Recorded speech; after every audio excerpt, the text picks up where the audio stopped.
so many people doubted us, man. And we just came out, we did what we had to do.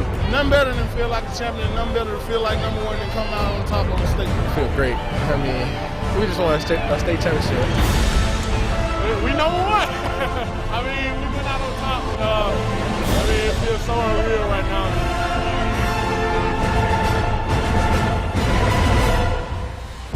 Coming up on week 13 of the End Zone, a challenge for the champs. Noxubee County has a big-time test with Senatobia, and it goes right down to the final minute. A golden opportunity to set a golden record. The Tupelo Golden Wave trying to stay perfect at a tough one tonight against Northwest Rankin, and the journey continues. For all of our teams in the playoffs, it's all now on postseason action. Highlights and scores next. The WCBI EndZone Show with Robbie Donahoe and Tom Ebel is brought to you by OCH Regional Medical Center, Carl Hogan Toyota, East Mississippi Community College, and Max South.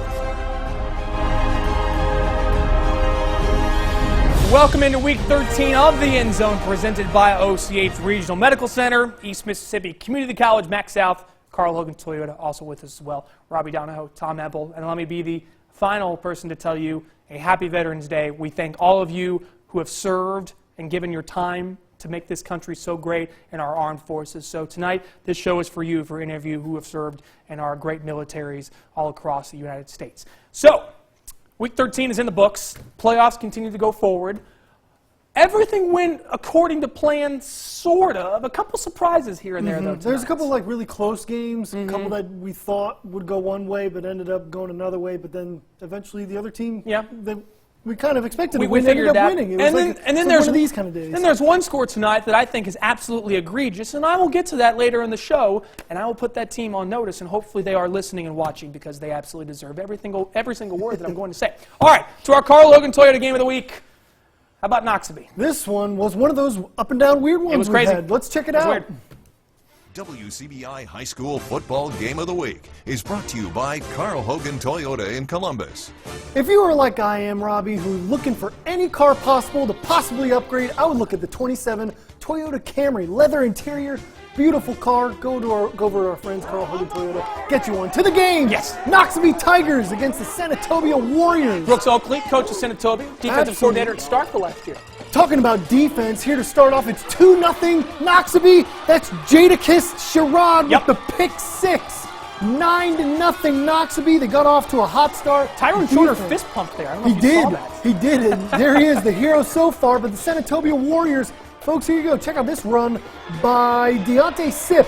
That's the first point Senatobia has ever scored on Noxubee County. That's crazy. These Warriors played them extremely tough tonight. Got checked for the Tigers, but they come right on back. Malik Stallings, he's going to find Jacarius Oliver for 6. 16-7 Tigers, but Senatobia would lead 21-16.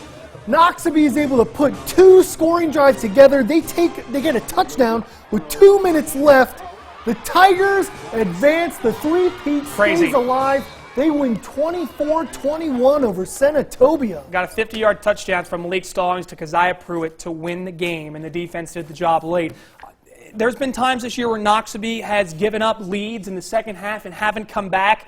It's a very young team, but the fact that they're able to come all the way back from being down after being up says a lot about that team. Yeah, Coach Shorter was saying that he's got a bunch of battle-tested guys on that team, senior leadership, so you got to think those guys who were there last year are able to give them the push this year. They're coming through now. So Noxubee, the three-peat continues. Into Class 6A we go.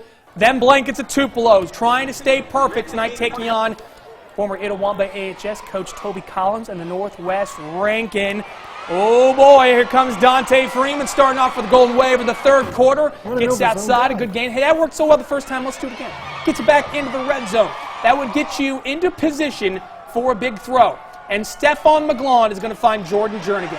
Look at him go up and get that. That's a tremendous catch. That's Calvin Johnson-esque, dare I say. Tupelo stays perfect. The Golden Wave, 45-28 winners. They did just enough to slow down Braden Smith. That defense can have something to prove next Friday when they play the winner of this game. Columbus and Madison Central. Kylan Hill, kid played his heart out tonight. here on the ground, getting a good surge up front. He's got the touchdown. Columbus is actually in front at this point, 10-7, and then they increase on their advantage. Hill's coming here out of the Wild Falcon, and when he bursts through the line, good luck stopping him with arm tackling. No, you're not arm tackling Kylan Hill. That's a 60-yard touchdown. Columbus goes up 17-7. But before the end of the half, I believe either before the end of the half or start of the third quarter, this is Jack Walker.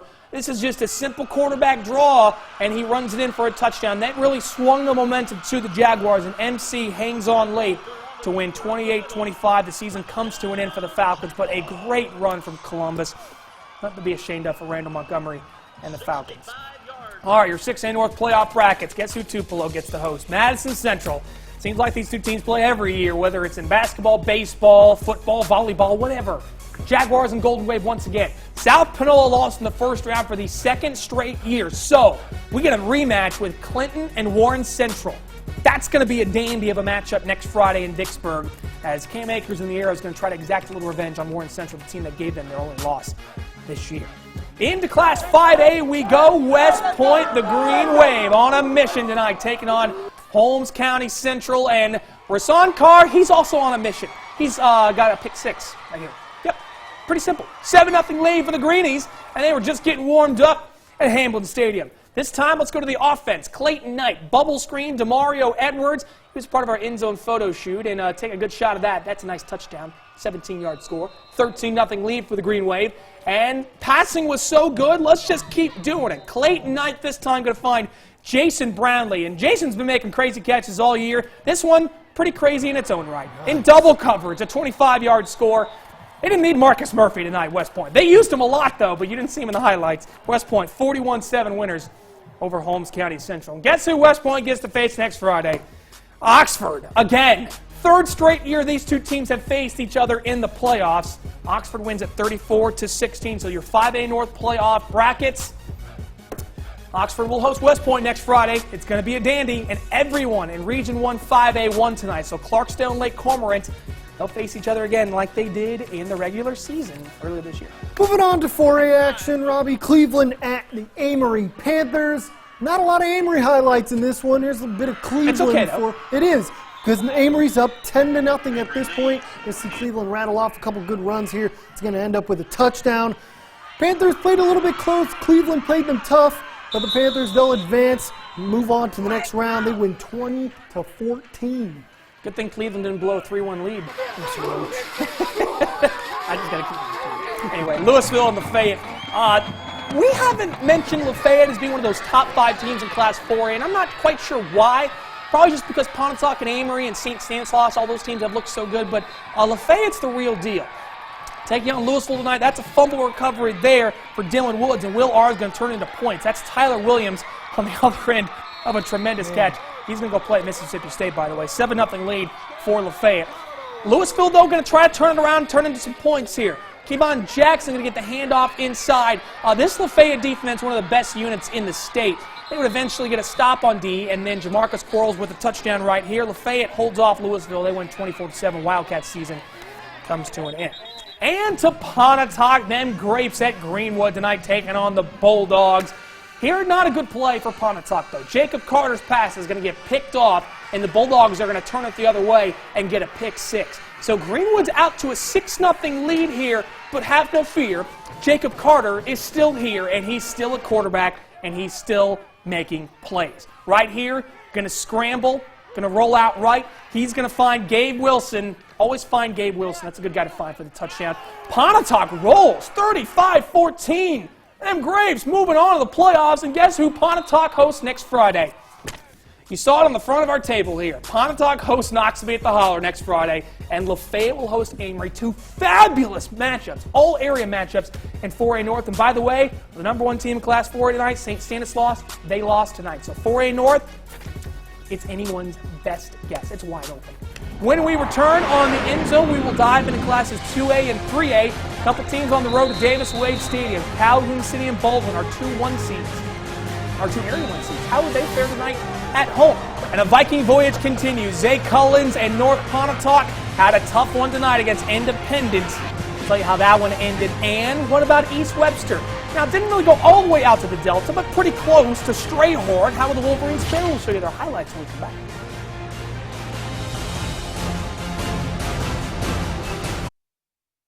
Back here on the End Zone, presented by OCH Regional Medical Center. As we mentioned earlier, Pontotoc and Noxubee play each other next Friday. They have a seat at the table. That they do, indeed. So that's going to be a great game. Another helmet that we're waiting on, actually, is North Pontotoc. We've heard from someone in North Pontotoc we may be getting a Viking helmet. That's exciting. Speaking of North Pontotoc, they were playing Independence tonight. So why don't we just show you the highlights while we can here. And a great start from the V-men.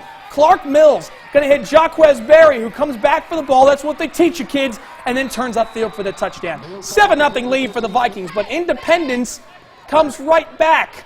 This is Tavante Newson. He's going to find Tay McClatchy for the touchdown right here. Defender fell down, so that's just an unfortunate play there. Wildcats missed the extra point, so it's 7-6 North Pontotoc. Vikings trying to respond again, but Tavante Newson going to pick off the pass right here. He's a good quarterback. He's a good DB, getting the interception. And Independence gets the touchdown their next play, but North Pontotoc's defense rises up, gets a touchdown late. They are your winners, 22-19. The Vikings moving on in 3A North playoffs. Kossuth and Eastside there, Robbie. This one might have been the most surprising I think so, loss of the night. Here early on, give it to that guy, Jaylee Adams. He's going to break a tackle. Big boy. Rumble all the way down the sideline, but boo for penalties. It was brought back because of sideline interference. What? We'll never know. But then Matthew Bobo is going to rumble in from short. He's going to get the QB sneak.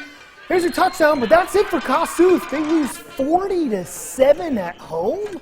What? Something happened in that game. Funky. I don't know. Something happened. Bad juju or something. That's very unlike Kossuth to lose like that at home. So here's your 3A North brackets. One area team remaining. That is North Pontotoc. They're going to have to go all the way down to Camden and take on Velma Jackson. And then Charleston had a tough one tonight against Yazoo County. That was a one-score game for a while in the fourth quarter. They will host the Trojans of Eastside.